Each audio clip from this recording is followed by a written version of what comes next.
बच्चों, कहानी सुनने का शौक तो आप सबको होता है ना। मुझे भी है। मैं भी बहुत कहानियाँ सुनती रहती हूँ, पढ़ती रहती हूँ, है ना। आज मैं आपको एक ऐसी ही कहानी सुनाने जा रही हूँ। लेकिन कहानी सुनना ही नहीं है, समझना भी है। और इससे मैं आपको क्वेश्चन भी पूछने वाली हूँ। आपको बहुत अच्छे से आंसर देना है। ठीक है बच्चों।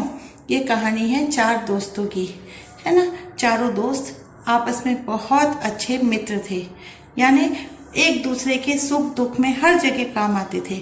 चारों ने एक साथ शिक्षा प्राप्त की, एक साथ पढ़ाई करी, है ना।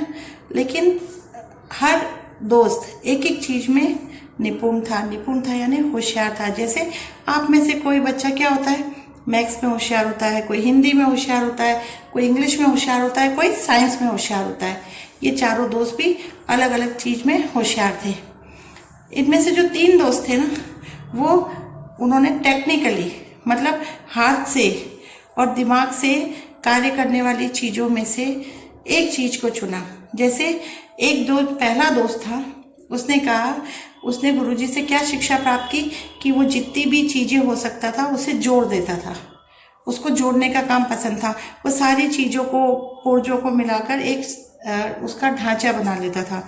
दूसरा क्या करता था, उस ढांचे के ऊपर कुछ भी हो, कपड़ा हो, जैसे आप एक टेडी बियर बनाते हो, डॉल बनाते हो, रुई का इकट्ठा करके उसका शेप बनाते हो, उसके बाद उसके ऊपर कपड़ा लपेटते हो, सेम वो भी करता था। तीसरा जो दोस्त था, उसको इस चीज में महारत हासिल थी कि वो उसमें जान फूंक सकता था।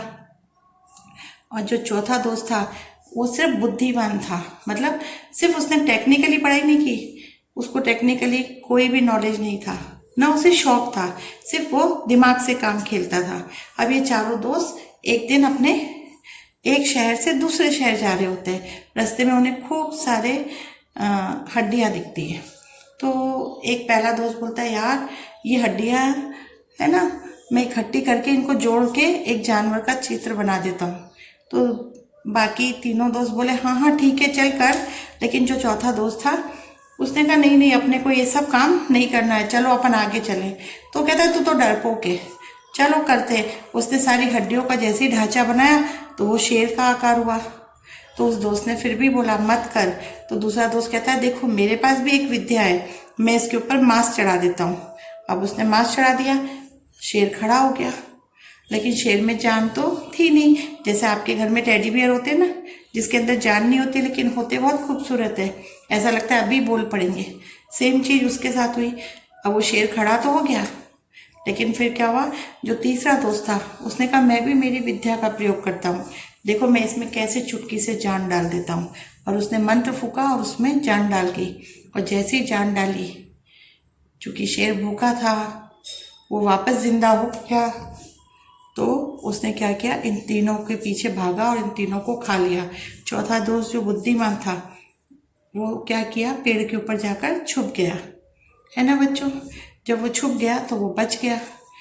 और इस कहानी से आपको क्या शिक्षा मिलती है कि कई बार हमें सिर्फ व्यवहारिक ज्ञान यानी टेक्निकल नॉलेज के अलावा भी बुद्धि का प्रयोग करना चाहिए। हमें सोच समझ कर हर कार्य को करना चाहिए। ये नहीं कि हमें किसी ने कुछ सिखाया तो हम उसे एकदम से करने के लिए तत्पर हो जाए।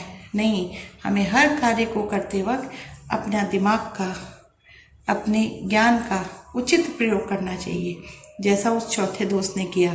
इस दिन शेर को जीवित करने में तीनों दोस्त की मृत्यु हो गई। आज आपको एक कहानी सुनी ना, आज आपको क्या समझ में आया, कौन बताएगा? हाँ, मुझे कुछ कुछ क्लास में सुनाई दे रहा है। बच्चों, कार्य करना। मैं आपको इस कहानी से ये सिखाने जा रही थी, किसी कार्य को करना या होने का पता चलता है, वो क्या कहलाता है, क्रिया। शाबाश। जैसे 4 दोस्त थे, चारों को अपने अपने कार्य में महारत हासिल थी, ठीक थी। तो जो चारों का जो कार्य था वो अलग अलग था। यानी एक किसी चीज शरीर की हड्डियां जोड़ने में होशियार था, कोई दूसरा उसको कपड़े पहनाने में होशियार था, है ना। ऐसे ही चारों दोस्तों की जो कहानी है, उसके अंदर बहुत सारी क्रिया हुई। एक दौड़ा, एक भागा, शेर दौड़ा, शेर ने खाना खाया, शेर को भूख लगी। यानी किसी कार्य का होना या करना क्या कहलाती है बच्चों, क्रिया कहलाती है। यानी कि जिसके द्वारा हमें पता चले कि कार्य हो रहा है। जैसे बच्चा सो रहा है, बच्चा क्या कर रहा है? बच्चों सो रहा है। हम पढ़ाई कर रहे हैं, हम क्या कर रहे हैं? पढ़ाई कर रहे हैं। ये कार्य का होना या करना पता चलता है, वो क्या कहलाती है? क्रिया कहलाती है ना बच्चों? आपके लेसन में अब क्रिया का भाग आने वाला है। और क्रिया यानी कार्य किसके द्वारा किया जा रहा है, ये जरूर ध्यान रखना। जैसे मेरे द्वारा क्या किया जा रहा है? पढ़ाई कराई जा रही है। आपके द्वारा क्या किया जा रहा है? कार्य को सुना जा रहा है। आप सुनने का कार्य कर रहे हैं, है ना? जैसे मम्मी रसोई में खाना बनाती है, खाना कौन बना रहा है? मम्मी बना रही है।